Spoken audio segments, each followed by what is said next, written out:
Yo tengo en mi casa algunas cosas judías, heredadas, un shofar, trompeta de cuerno de carnero, casi mítica, para anunciar con estridencia las murallas caídas.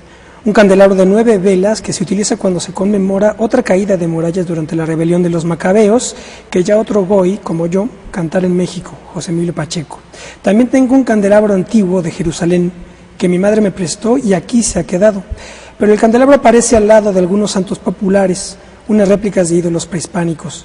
El que me las vendió dice que son auténticos, pero Luis Prieto los ve, se moja los dedos en saliva, los tienta y dice que no. Unos retablos, unos exvotos, monstruos de Michoacán, entre los que se cuenta una pasión de Cristo con sus diablos.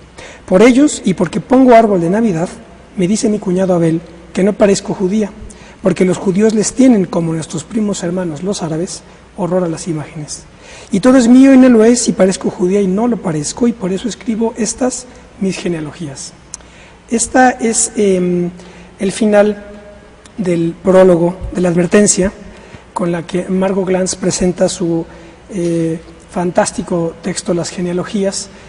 Yo tengo aquí, hay varias ediciones, yo tengo aquí la de pretextos, Las genealogías de Margot Glantz. Esta va a ser pues la base y el pretexto para conversar con ella y para conocer sus evocaciones requeridas. Quédese con nosotros, esto es Plaza de Armas.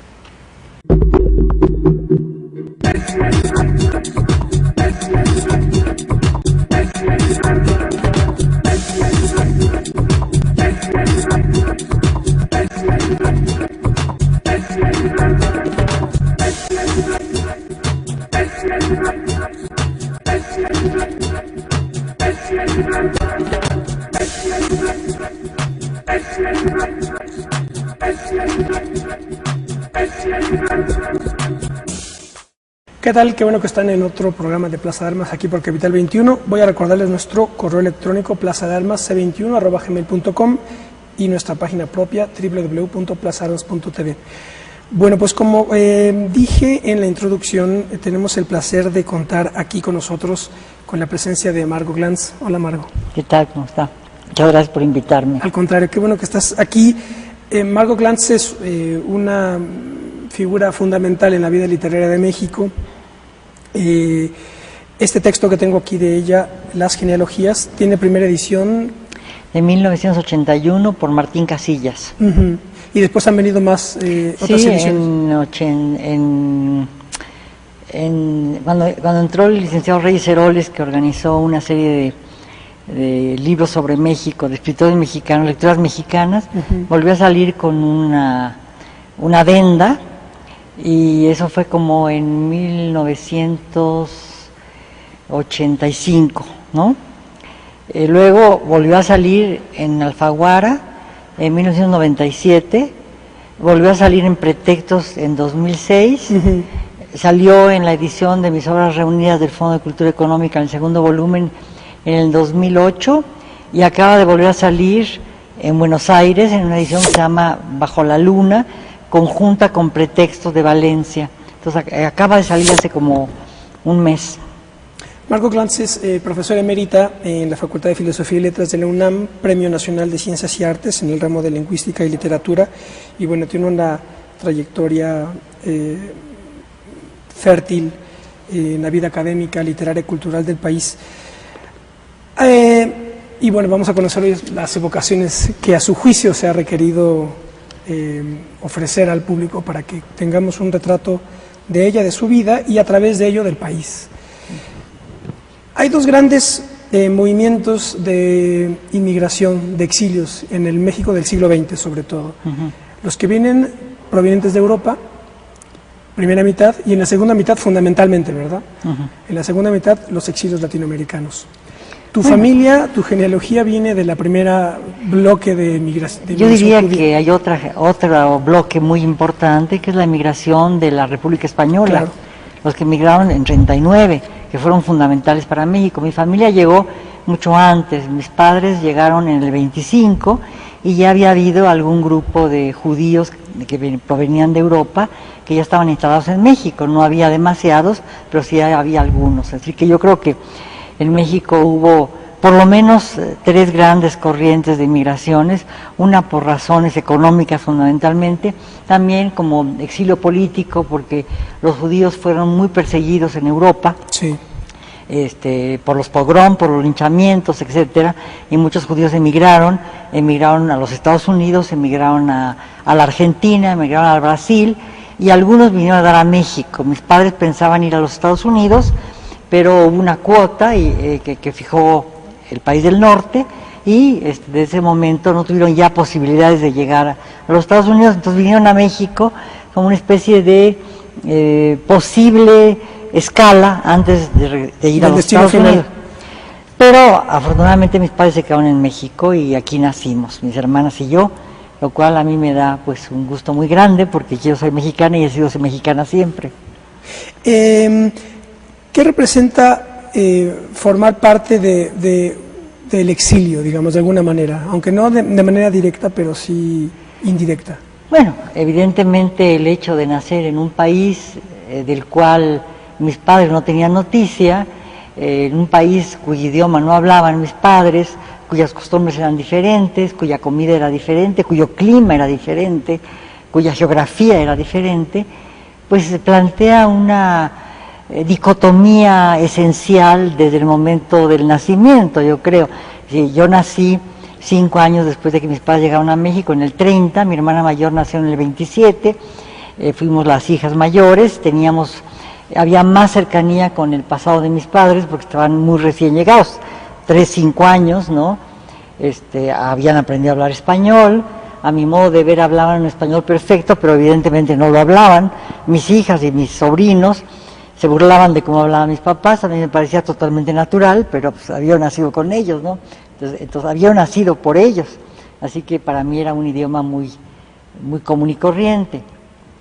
El hecho de que hubiese festividades religiosas en mi casa que mis padres llevaban a cabo con familiares nuestros, porque mi padre y 2 hermanas suyas llegaron a México y un hermano de mi madre también llegó a México, el resto de la familia de mi madre se quedó en la Unión Soviética, pues hacía que hubiese un entorno familiar en donde la realidad de una religión distinta a la que imperaba en México, que era la católica y que sigue siendo la católica, pues planteaba pues un poco de violencia personal, ¿no? Por ejemplo, lo cuento en las genealogías, para mí era muy decepcionante levantarme el 6 de enero por la mañana, que todos mis vecinos tenían juguetes y yo no tenía ninguno, ¿no? Porque pues yo era una niña judía y los demás eran niños católicos.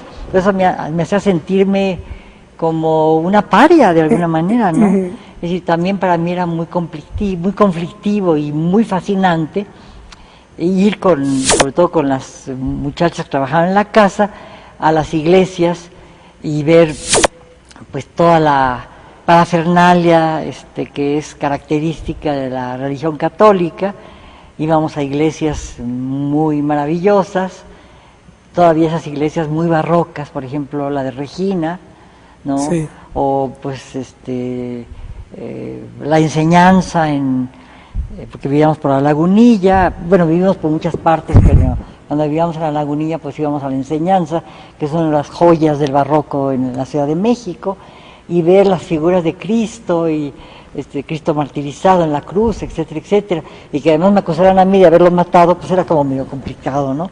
¿Cómo lo pude haber matado si tengo 2000 años menos que él, ¿no? Bueno, 1930 menos que él, ¿no? Entonces digamos, bueno, sí, hay una serie de problemas que se suscitan de inmediato en el momento en que el territorio doméstico es muy distinto del territorio nacional, ¿no?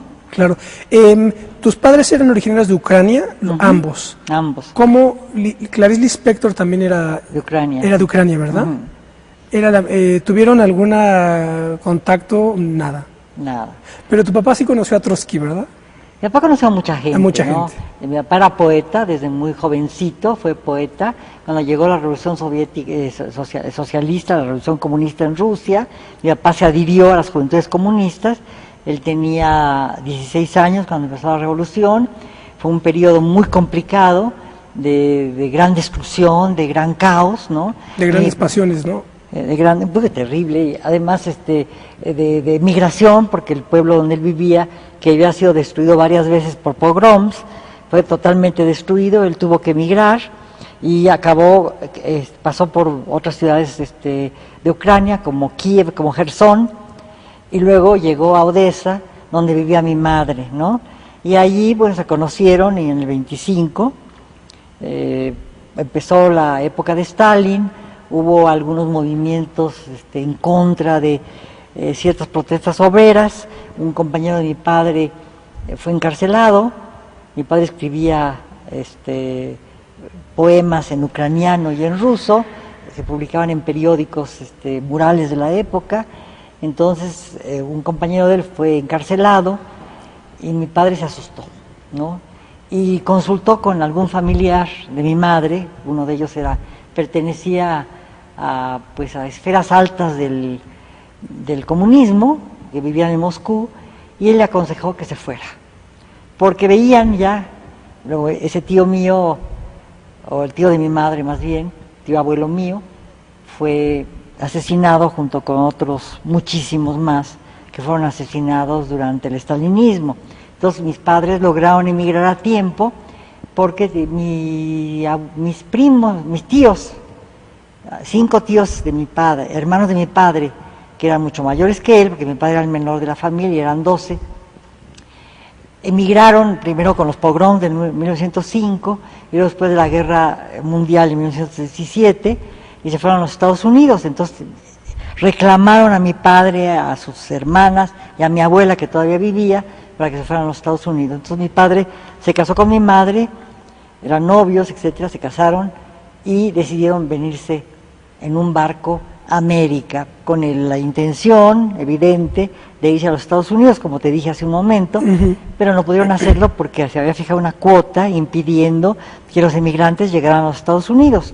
Solo mi abuela pudo llegar a los Estados Unidos a ver a sus hijos, que no los había visto pues desde el 5, ¿no? Porque 20 años de no ver a sus hijos, o 12 años de no ver a sus hijos. Y luego pues a mi padre y a mis tías los dejó de ver muchísimos años. Mi abuela llegó en 36 a México, donde murió, ¿no? Creo que ya me evadí, ¿no? No, para nada. ¿Cómo era la vida en México en esas décadas, 30, 40, 50? Pues maravillosa, ¿no? Es decir, mis padres llegaron 5 años después de que la revolución había sido oficialmente concluida, ¿no? Ya eran gobiernos revolucionarios, ¿no? A mis padres les tocó Calles, en el principio de la Guerra Cristera, que fue muy terrible, pero no tanto en la Ciudad de México. Y cuando yo nací, en el 30, pues ya era una época en que era una época previa a la del general Lázaro Cárdenas, que a mí me tocó en la primaria, y era una época muy exaltante para México, porque realmente la revolución era un fenómeno que permeaba absolutamente todos los estratos de la vida social de México, ¿no? Cultural, política, religiosa, etc. Bueno, estaba la Guerra de los Cristeros, ¿no? Es decir, que era una época en que el socialismo era lo más importante para el país. Yo cantaba en la escuela primaria una canción socialista, ¿no? Que se llamaba Joven Guardia, al burgués implacable y cruel no le des paz ni cuartel. Bueno, así cantábamos eso de niños, ¿no? Es decir, y era los planes sexenales de Lázaro Cárdenas. Bueno, en 38 nos tocó la expropiación petrolera. En fin, eran épocas realmente que una recuerda con una gran exaltación, porque el país parecía, y lo fue, estar pues yendo a un progreso casi incontrolable, cosa que ahora vemos que fue una utopía, ¿no? A mí me tocó quizás una de las mejores épocas de la historia de México del siglo XX, una época que realmente era pues la posibilidad de que México se convirtiese en uno de los países más importantes del mundo, y si no del mundo, por lo menos de América Latina, cosa que fue durante muchos años. México fue el país... Sí, el buque insignia, ¿no? Pues sí, aquí convergían las grandes... Es decir, cuando había grandes problemas en el Cono Sur, y la gente tenía que emigrar por razones políticas, porque hubo 30.000 desaparecidos en Argentina, porque hubo muchísimos muertos en Chile, porque había una represión brutal en el Uruguay, porque en Paraguay había gobiernos dictatoriales, etcétera. Pues en Centroamérica, Guatemala, etcétera, pues de aquí llegaron a México Tito Monterroso y Luis Cardoso de Aragón, dos figuras extraordinarias de la literatura internacional, que se volvieron mexicanos, aunque nunca lo hicieron efectivo volviéndose ciudadanos, pero realmente su carrera se hizo aquí en México, y muchísima de la gente que vino de la Argentina, de Chile, etcétera, pues encontraron un país abierto, un país, aunque tenía sus broncas en la época de Echeverría, pero no lo sabíamos tanto. Sin embargo, parecía un país que estaba abierto al mundo, que tenía todas las posibilidades de crecer. Maravilloso país, ¿no? Es decir, creo que pues ahora los que lo conocimos lo sufrimos mucho, ¿no? Porque estamos viendo como que la caída es casi irreparable. No lo quiero creer, soy bastante optimista.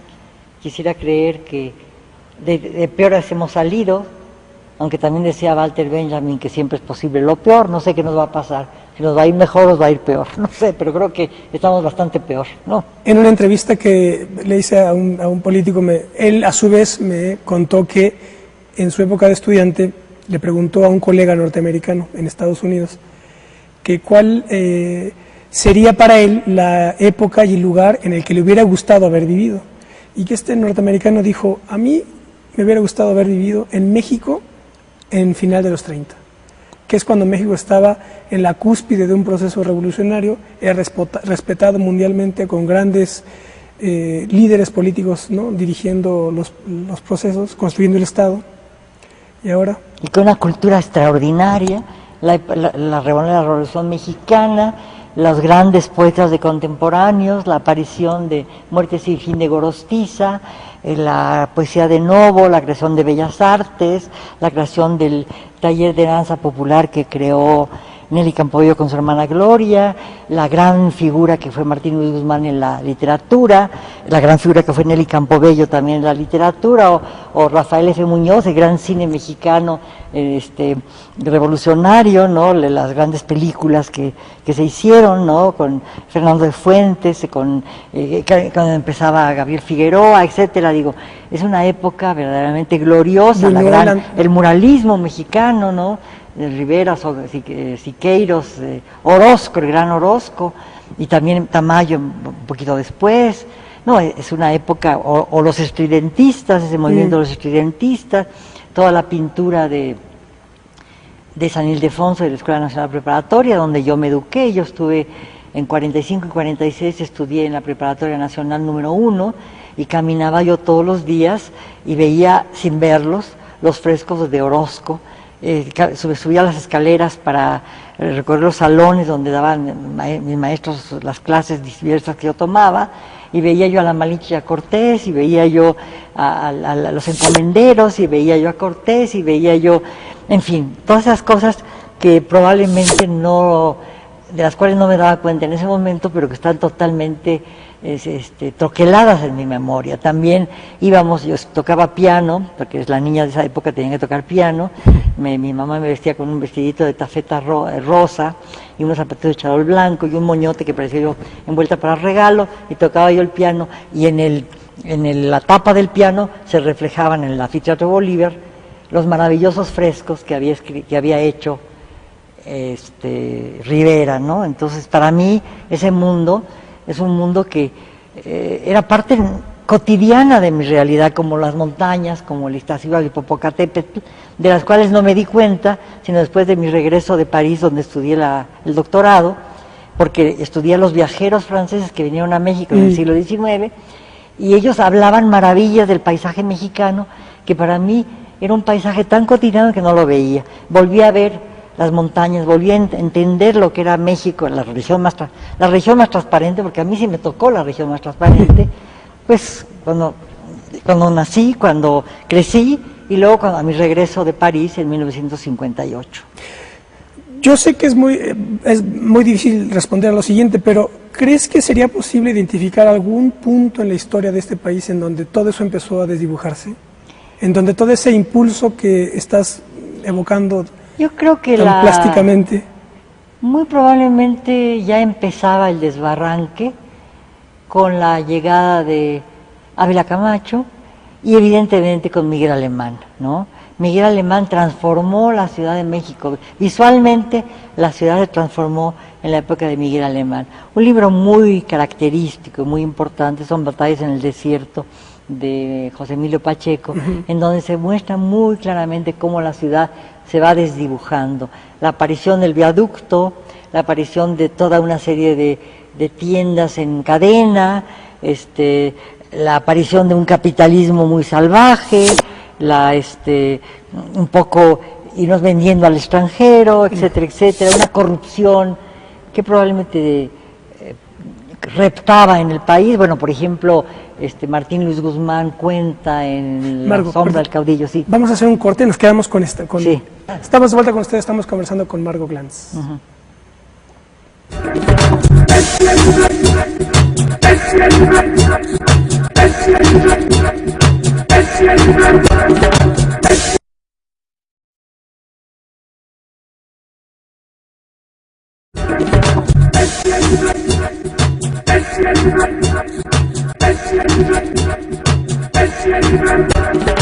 Estamos de vuelta, estos son las evocaciones requeridas de Margo Glantz aquí en Plaza de Armas. El libro que tengo aquí de ella es Las genealogías, editado por Pretextos. Hay más ediciones, pero es un libro precioso, se lo recomiendo muchísimo. Y bueno, estamos aquí abonando un poco más en lo dicho y en lo no dicho aquí. Nos quedamos con esta anécdota de Martínez Guzmán, época de Miguel Alemán. Sí, él cuenta en su libro, hay un capítulo que se llama El papelito amarillo, y cuenta cómo el general Serrano, que va a ser el personaje el protagonista de la novela, que va a ser asesinado por Calles Obregón, porque es un personaje mixto, ¿no? Sí. Recibe de la Navy Company, que es una compañía petrolera, un chequecito para que acepte que esa compañía petrolera perfore ciertos pozos en México, ¿no? Entonces, la corrupción después de la revolución pues ya existía, ¿no? Es decir que, pero creo que la corrupción se hizo más evidente en la época de Alemán, yo creo, ¿no? Ahí empezó muy serio. Creo que un gran presidente fue Ruiz Cortines, sí. Un presidente que yo conocí poco porque tuve la suerte de tener una beca del gobierno francés. Mi marido, Francisco López Cámara, tuvo una beca de la UNESCO para que investigar los impactos de la industrialización en países no desarrollados del Medio Oriente. Entonces, una beca para estar 6 meses en París, 2 meses en Suiza y en Holanda, y 2 meses en el Medio Oriente. Y allí encadenamos con becas del gobierno francés y pudimos hacer ambos un doctorado en la Sorbona, ¿no? Entonces, en esa época... En letras hispánicas, ¿verdad? Yo hice en letras hispánicas, sí, en esa época gobernaba el país Ruiz Cortines, y las noticias y el recuerdo que yo tengo es realmente muy interesante. Cuando regresamos de París en 1958, empezaba ya creo que era, no me acuerdo bien si era al final de Ruiz Cortines o ya había empezado López Mateos. Cuando empieza el gobierno de López Mateos, empieza una época muy grave para el sindicalismo mexicano, porque López Mateos acaba con el movimiento ferrocarrilero de Vallejo y con el movimiento de los maestros, movimiento magisterial de Otón Salazar, ¿no? Entonces, al acabar con ellos, empieza esa corporativización del sindicalismo mexicano que nos ha llevado a donde vemos lo que nos ha llevado, por ejemplo, a un Alvester, ¿no? A un Jongitud, a un Alvester, etcétera, etcétera, que han arruinado la educación en México. Cuando yo estudié de niña, yo estudié siempre en escuelas públicas, que eran maravillosas. Nunca estudié... Era un privilegio, digamos, estar... Yo nunca estudié en escuelas particulares, en escuelas privadas. Estuve un año en el colegio israelita porque mis papás pensaron que era importante que tuviera yo un poco de mayor identidad judía, que me estaba faltando, y estuve un año, que fue muy trágico para mí, porque yo estaba acostumbrada a vivir en otro ambiente, y mis compañeros de la escuela israelita, habían ingresado en kinder, entonces yo era una especie como de injerto, ¿no? Que no acababa de cuajar, ¿no? Luego ya me fui a la prepa. ¿Solo un año estuviste en el...? Solo un año. Y luego estuve en la prepa nacional, en la que entonces era San Ildefonso, como acabo de contar, y luego estuve en la Facultad de Filosofía y Letras haciendo la licenciatura, la maestría y el doctorado, hasta que me casé en 50 con Francisco López Cámara, una figura, un intelectual muy eminente, el que lo sería después, y nos fuimos a Europa. Cuando regresamos estaba yo en lo de López Mateos, fue Carlos Fuentes, López Cámara, Enrique González Pedrero, Víctor Flores Olea, Enrique González Casanova y Luis Villoro, fundaron una revista maravillosa que se llamó El Espectador, de la cual salieron 5 o 6 números, que criticaron violentamente al régimen de López Mateos, justamente por esta, bueno, fue en la época que se murió Rubén Jaramillo, que lo asesinaron en Xochicalco. Entonces, digamos, fue una época que era muy crítica y los intelectuales mexicanos, que, bueno, pues habían estudiado en la universidad y habían ido al extranjero y ya había publicado en esa época Carlos Fuentes, La Región Más Transparente, etcétera, pues que protestaban, una revista crítica muy importante. El Espectador. El Espectador, de la cual se debería hacer una edición facsimilar. Yo la tuve alguna vez completa, pero en todos los cambios, todo eso, pues ya no la encuentro, desgraciadamente. A lo mejor la encuentro por ahí entre viejos papeles, pero una revista verdaderamente importante. A lo mejor todavía Luis Villoro, o Enrique González Pedrero, o Carlos, o Víctor Flores Olea. La tienen por ahí, ¿no? Yo la tenía, me había quedado... ¿Muñoz Ledo participó en esa? Sí, no. En esa no. No, era muy amigo de todos ellos, yo lo conocí en París, él llegó a París con cartas de recomendación para Paco, porque Paco López Cama era del 26 y Porfirio era del 33, lo veíamos como un niño de teta, aunque yo tenía 3 años más que él, tampoco era yo tan grande, y Paco tenía 7 años, eran muy amigos, y yo llegó, bueno, antes llegó Víctor. En fin, y Enrique González Pedrero estaba ya en París cuando nosotros llegamos, ¿no?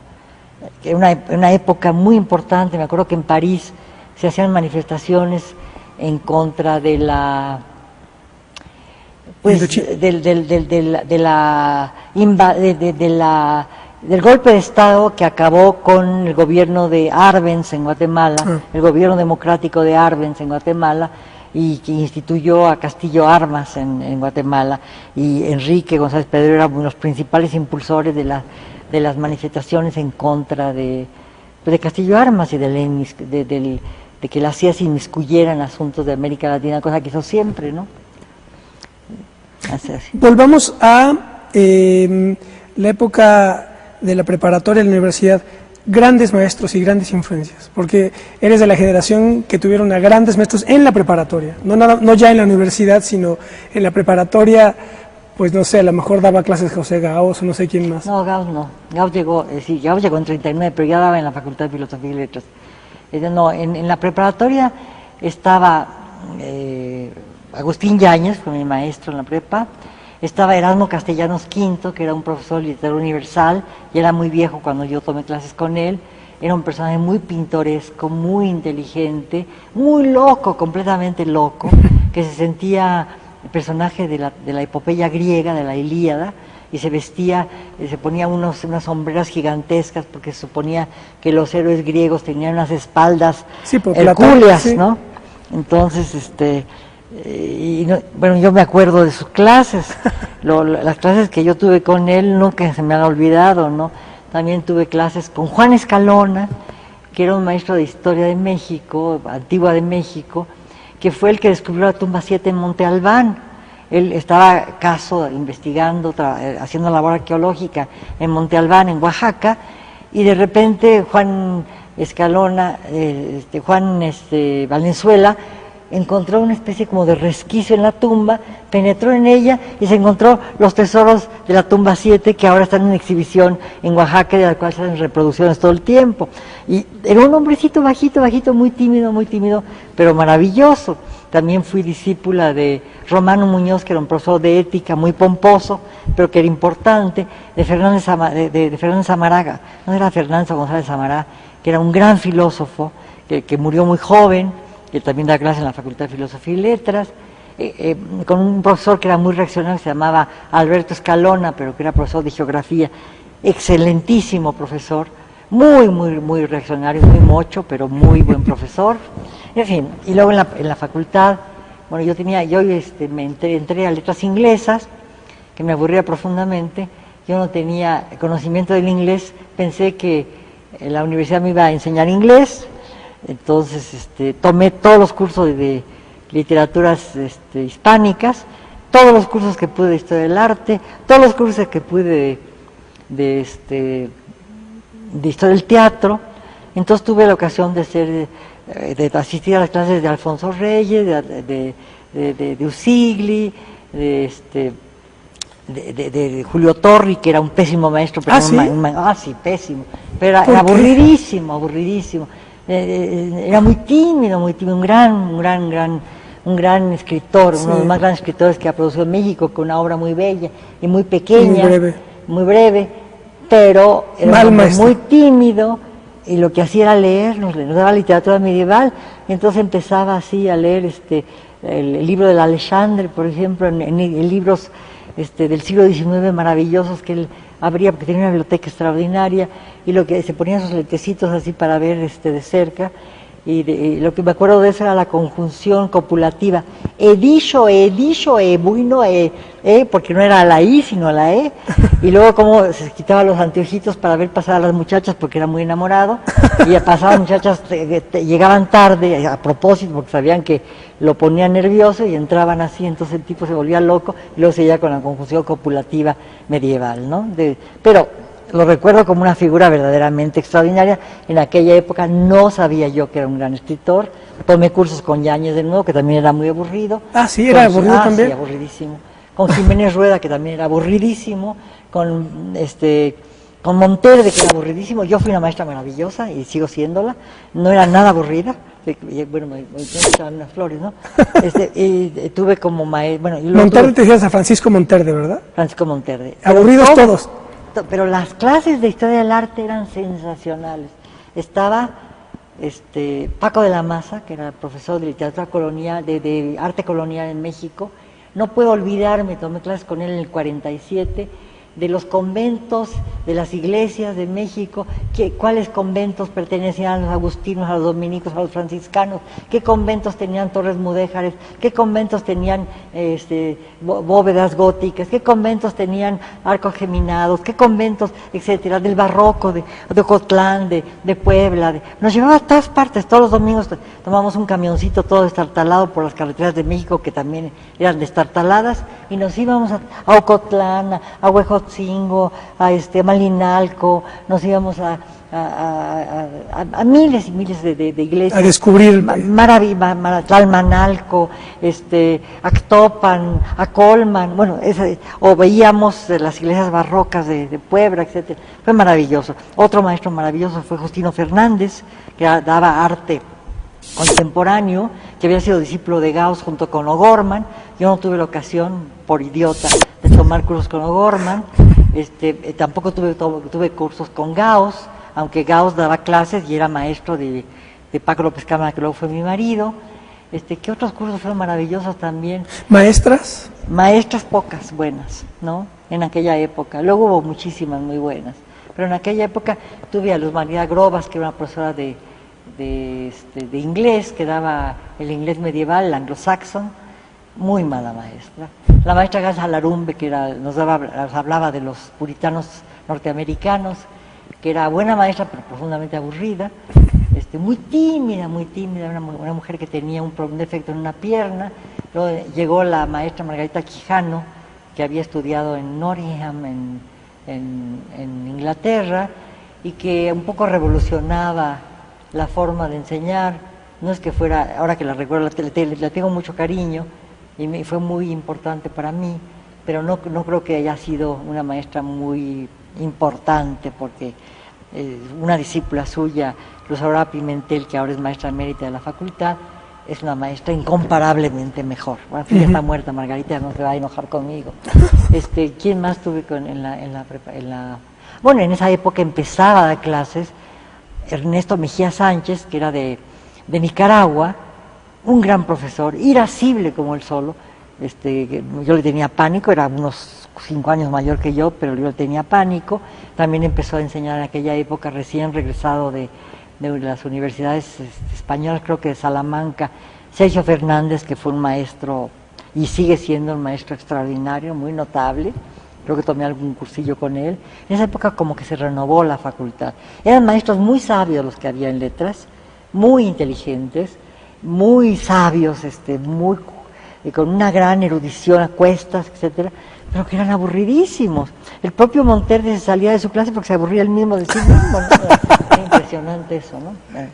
Pero entonces se dio ese tránsito generacional, ¿cuándo estamos hablando? Yo estuve de 47 a 53 en la facultad, ¿no? Que fue una época muy rica porque también en esa época los alumnos eran gente muy extraordinaria. Estaba Rosario Castellanos, estaba Ida Rodríguez Pampolini, estaba Luis Villoro, estaba Uranga, estaba López Cámara, estaba, era director Samuel Ramos, que fue un filósofo muy importante, el que escribió El perfil del hombre en la cultura en México, que influyó muchísimo en Octavio Paz, para El laberinto de la soledad, que fue un libro más importante, El laberinto de la soledad, pero tiene esos antecedentes que son muy importantes. Estaba Jaime Sabines, también era profesor en aquella época José Luis Martínez, que empezaba a ser profesor también de letras, que fue una de las grandes figuras de la crítica mexicana. Estaba Luis Ríos, estaba Tomás Segovia, estaba Michel Albán.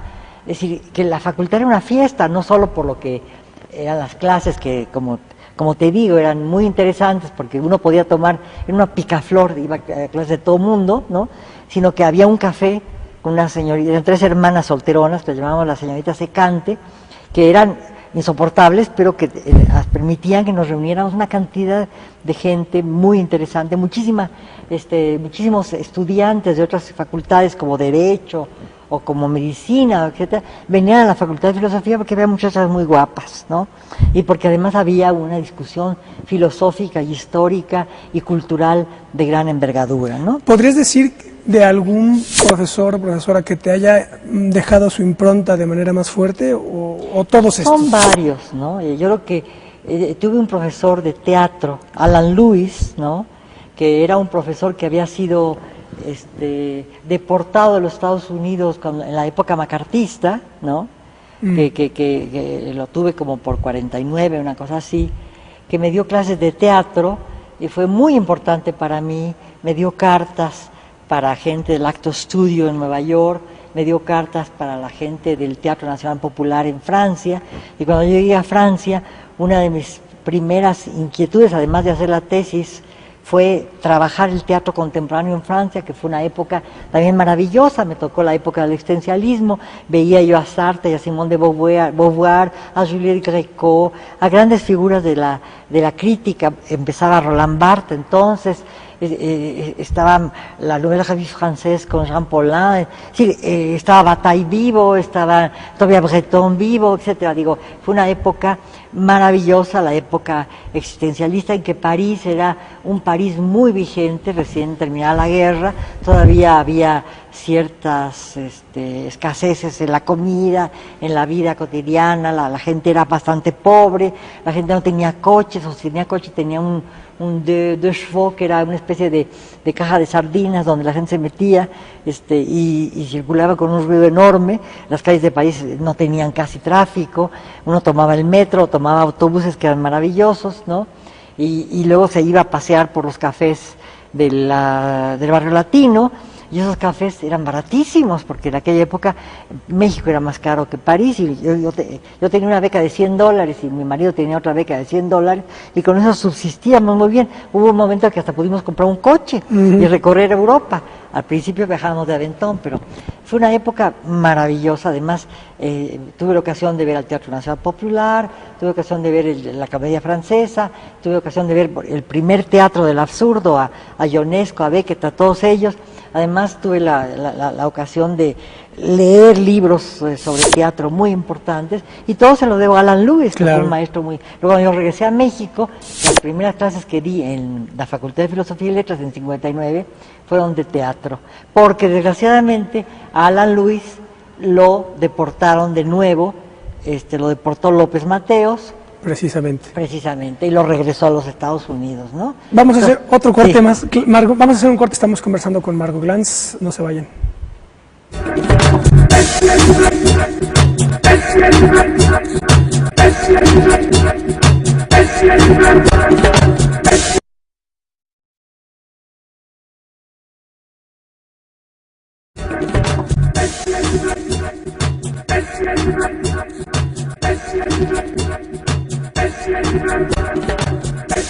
Bueno, ya estamos de vuelta. Esto es el último bloque de esta deliciosa charla que estamos teniendo con Margot Glantz.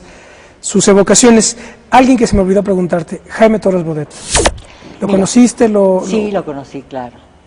Bueno, yo me fui a París en la época que Torres Bodet era embajador. Embajador, ajá. Y bueno, estábamos bastante vinculados con la embajada. Luego fue director de la UNESCO, ¿no? Él, un hombre muy importante en la cultura nacional, probablemente el menos dotado de los poetas de contemporáneos, pero un hombre que hizo, desde el punto de vista poético, ¿no? Porque estaba Javier Villarruti, estaba, el gran Gorostiza, el gran Owen, que a mí me parece maravilloso, o estaba Novo, que es un gran poeta también, en fin, ¿no? Ese grupo tan Jorge Cuesta, obviamente. Eran gigantes, digamos. Sí, eran gente extraordinaria. Pero él también tiene cosas de poesía muy importantes, pero yo creo que su labor fundamental fue como impulsor de la cultura, además de una altura extraordinaria que ahora no tenemos en ninguno de nuestros funcionarios verdaderamente. Sí. Realmente tuvimos figuras maravillosas, ¿no? Digo, pensar que Gorostiza fue subsecretario de Relaciones Exteriores, uno de los más grandes poetas que ha habido en México, Muerte sin fin, que es una joya. Yo creo que después del segundo sueño, del primero sueño, no ha habido una obra tan importante en la poesía mexicana. Bueno, López Velarde, bueno, hay muchos, pero yo creo que Muerte sin fin es extraordinaria. Muñoz Ledo me dice que Jaime Torres Bodet para él era de esos hombres de Estado que sabe que están construyendo catedrales, que son proyectos de larguísimo aliento, sí, y que no están en lo inmediato. Bueno, yo creo que desde el punto de vista de la capacidad que él tenía de desplegar sus dotes como funcionario público fue extraordinario.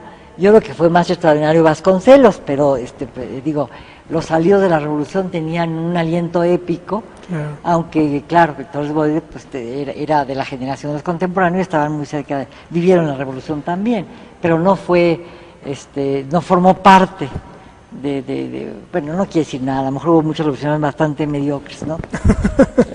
Yo creo que la época que le tocó, la coyuntura política que le tocó vivir a Vasconcelos fue una coyuntura política importantísima para el país, y él la supo tomar y desarrollar maravillosamente bien, todo el muralismo, es decir, creo que es una época de una riqueza extraordinaria en todos los niveles, ¿no? Hablemos un poco de política, de ideología, el contacto que tuviste con la política, con el marxismo, con la militancia, con Cuba. Te comentaba que Lisandro Otero en sus memorias, Lloviendo sobre mojado, menciona que estabas por allá, sí, en Cuba. Digo, yo nunca estuve afiliada a ningún partido político. Fui siempre de izquierda, mi padre fue de izquierda, estaba mi padre con la revolución, con la República Española, escribió un libro en yiddish que se llamaba No pasarán, antes del 39, en mi casa siempre había ese aliento político, además me tocó a mí vivir la época del cardenismo, que fue muy importante, que me marcó, pero nunca estuve realmente afiliada a ningún partido político. Tampoco Paco López Cámara estuvo afiliado a ese movimiento que creó Cárdenas en los años 60, que se llamó Movimiento de Liberación Nacional, que nos llevó en un momento dado a Cuba en el 61, y tuvimos la suerte o la desgracia de coincidir con la invasión de Bahía de Cochinos. Entonces me tocó una época bien interesante porque nosotros, Paco iba a las cosas políticas y yo me dedicaba a tratar de relacionarme con la gente que estaba en la Casa de las Américas. Y en esa época, en Casa de las Américas, que estaba Ezequiel Martínez Estrada, que era un gran escritor, la Radiografía de la Pampa, un escritor argentino maravilloso. Estaba Arreola en aquella época, Juan José Arreola, a quien yo conocía desde hace mucho tiempo, antes, en el Colegio de México, en los años 45, 46, pero que luego me hice mucho más amiga de él en Cuba, porque convivimos en momentos muy terribles, porque nos tocó los bombardeos de Bahía de Cochinos y todo eso. También estaba Heraclio Cepeda, estaba José de la Colina, estaba José Luis González. José de la Colina era un hijo de refugiado español, José Luis González un puertorriqueño extraordinario que hizo toda su vida en México, muy, muy de izquierda. Cada vez que llegaba algún presidente, alguna agente norteamericana, por ejemplo, iba a venir Nixon, lo metían en la cárcel por si las dudas, ¿no? Era un personaje muy particular.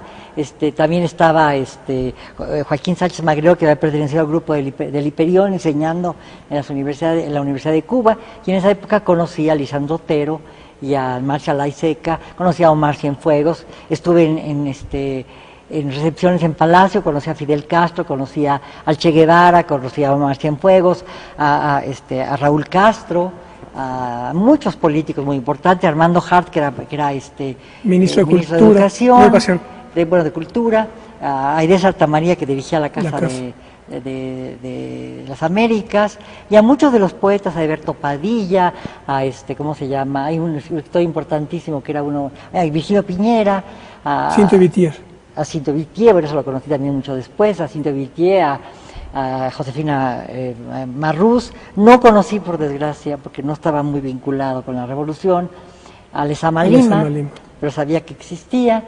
Estuve pues muy vinculado con el teatro de la época, con las revistas de la época, me tocó el incendio de una tienda de departamentos que se llamaba El Encanto, que fue uno de los actos previos de tipo terrorista que anunciaron la llegada de la invasión de Río de Bahía de Cochinos.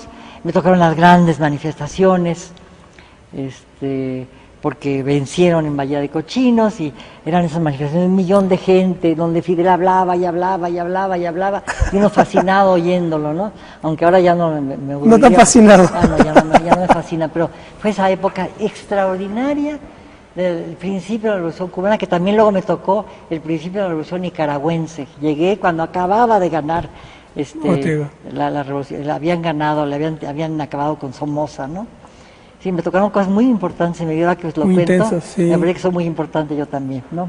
Sí, cardenismo y Revolución Cubana, digamos, fueron la Revolución Cubana, la Revolución Nicaragüense, y la gran época, de la maravillosa época de posguerra de Francia, que fue increíble, claro, con el existencialismo, con el nacimiento de Barthes, de Foucault, Malraux en de cultura. Goldman, Malraux, claro, evidentemente, el gran teatro de la época, el gran cine de la época, ¿no? Ver a Renoir, ver a... Centrón estaba por ahí, ¿no? No, sí estaba por ahí, pero no lo recuerdo, ¿no? En aquella época no tenía idea de él, ¿no? Lo conocí alguna vez, pero no lo recuerdo de mi época de estudiante, ¿no? Margo, nos quedan 3 minutos. ¿Qué le dirías a las generaciones que vienen detrás? Pues que sean un poco más críticas, ¿no? Que hagan una sociedad civil que logre cambiar este país, porque realmente si no tenemos una sociedad civil fuerte, no podremos salir adelante, porque verdaderamente ha sido un gobierno, el famoso gobierno de la democracia no tiene absolutamente nada de democrático, la alternancia no ha sido alternancia, la vergüenza de la impunidad, de la corrupción que nos rige, lo que está pasando con las guarderías ABC y la forma como la Corte ha dirimido el conflicto, el problema que tenemos con el ejército que ataca a la población civil y que luego dice que son daños colaterales, todo ese tipo de cosas. Si hay una sociedad civil fuerte, quizás las podamos combatir. Como ha pasado, por ejemplo, en Argentina. Podemos no estar de acuerdo con muchas de las cosas que hace Cristina Fernández, que hizo Kirchner, pero yo creo que todo el Cono Sur está haciendo cosas que nosotros ya ni siquiera podemos hacer y que verdaderamente añoramos poder hacer y que en una época México las hizo. ¿Por qué no podemos seguirlas haciendo, no? ¿Sí? ¿Por qué han logrado acabar con ciertos, habían vendido a las transnacionales toda una serie de cosas fundamentales para el país que las han recobrado, están ahorita creando, ahora se está dirimiendo la ley de medios, que en México no acaba de dirimirse, tenemos una televisión tan vendida, tan corrupta, que tenemos estas pequeñas televisiones que apenas encuentran la posibilidad de emerger así, sacando la cabecita como de un geyser, ¿no? De un iceberg, perdón, geyser y iceberg, bueno, de geyser yo creo que se morirían, pero bueno, el iceberg también porque es muy frío. Bueno, entonces digamos, este tipo de cosas es lo que yo le recomendaría a la gente, no sé. ¿Qué otra cosa le puedo recomendar? Que sean críticos, que lean, que tomen parte en la vida nacional, que formen parte de una sociedad civil, que hagan una sociedad civil, que verdaderamente sea cívica y real, ¿no? Bueno, pues muchísimas gracias, Margo. Se nos fue volando el tiempo. Muchas gracias por habernos acompañado. Muchas gracias. Ojalá encuentren mi... Muy bien, bueno, pues nosotros nos vemos la próxima. Estas fueron las evocaciones requeridas de Margo Glantz. Nosotros nos vemos la próxima. Hasta pronto.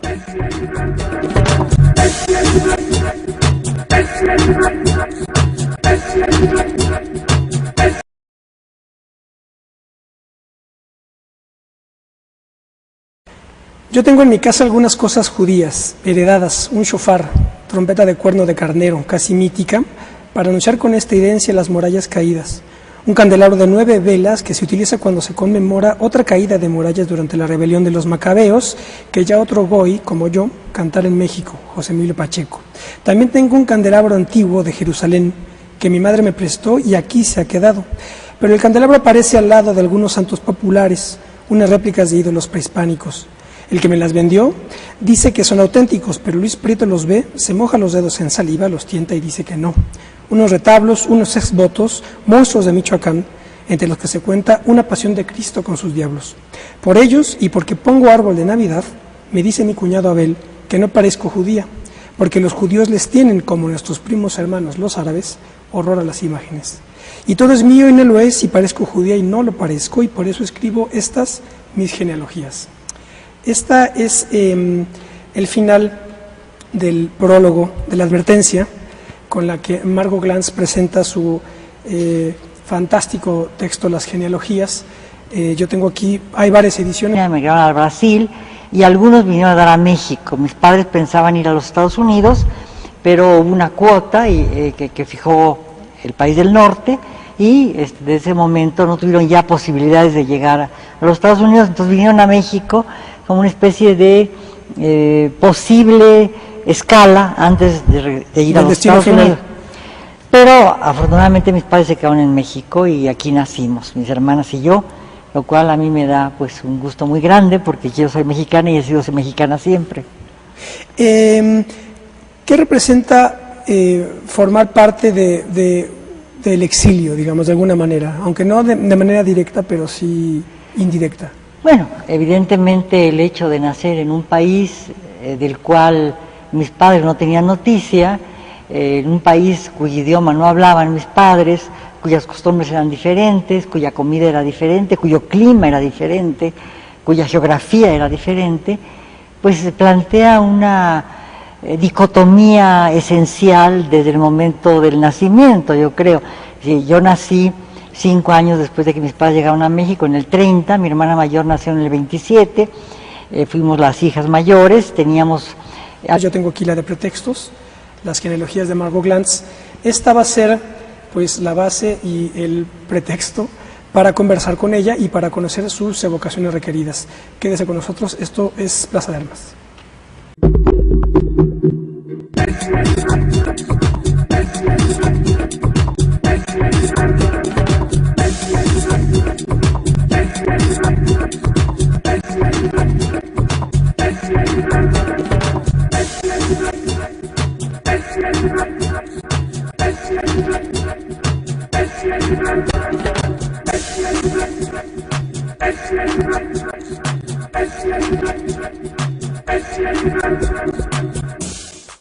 Ok, ¿Qué tal? Qué bueno que están en otro programa de Plaza de Armas aquí por Capital 21. Voy a recordarles nuestro correo electrónico plazadearmas c21@gmail.com y nuestra página propia www.plazaarmas.tv. Bueno, pues como dije en la introducción, tenemos el placer de contar aquí con nosotros con la presencia de Margot Glantz. Hola, Margot. ¿Qué tal? ¿Cómo está? Muchas gracias por invitarme. Al contrario, qué bueno que estás aquí. Margot Glantz es una figura fundamental en la vida literaria de México. Este texto que tras evocaciones que a su juicio se ha requerido ofrecer al público para que tengamos un retrato de ella, de su vida y a través de ello del país. Hay dos grandes movimientos de inmigración, de exilios en el México del siglo XX sobre todo. Los que vienen provenientes de Europa, primera mitad, y en la segunda mitad fundamentalmente, ¿verdad? En la segunda mitad los exilios latinoamericanos. ¿Tu familia, tu genealogía viene de la primera bloque de migración? Yo diría que hay otro bloque muy importante, que es la emigración de la República Española. Claro. Los que emigraron en 39, que fueron fundamentales para México. Mi familia llegó mucho antes, mis padres llegaron en el 25 y ya había habido algún grupo de judíos que provenían de Europa que ya estaban instalados en México. No había demasiados, pero sí había algunos. Así que yo creo que en México hubo por lo menos tres grandes corrientes de migraciones, una por razones económicas fundamentalmente, también como exilio político, porque los judíos fueron muy perseguidos en Europa. Sí. Por los pogrom, por los linchamientos, etcétera, y muchos judíos emigraron a los Estados Unidos, emigraron a la Argentina. Tengo aquí de ella las genealogías, tiene primera edición de 1981 por Martín Casillas. Y después han venido más otras ediciones. Cuando entró el licenciado Reyes Heroles, que organizó una serie de libros sobre México, de escritores mexicanos, lecturas mexicanas, volvió a salir con una adenda, y eso fue como en 1985, ¿no? Luego volvió a salir en Alfaguara en 1997, volvió a salir en Pretextos en 2006, salió en la edición de mis obras reunidas del Fondo de Cultura Económica en el segundo volumen en el 2008, y acaba de volver a salir en Buenos Aires en una edición que se llama Bajo la Luna, conjunta con Pretextos de Valencia. Entonces acaba de salir hace como un mes. Margot Glantz es profesora emérita en la Facultad de Filosofía y Letras de la UNAM, Premio Nacional de Ciencias y Artes en el ramo de Lingüística y Literatura, y bueno, tiene una trayectoria fértil en la vida académica, literaria y cultural del país. Y bueno, vamos a conocer hoy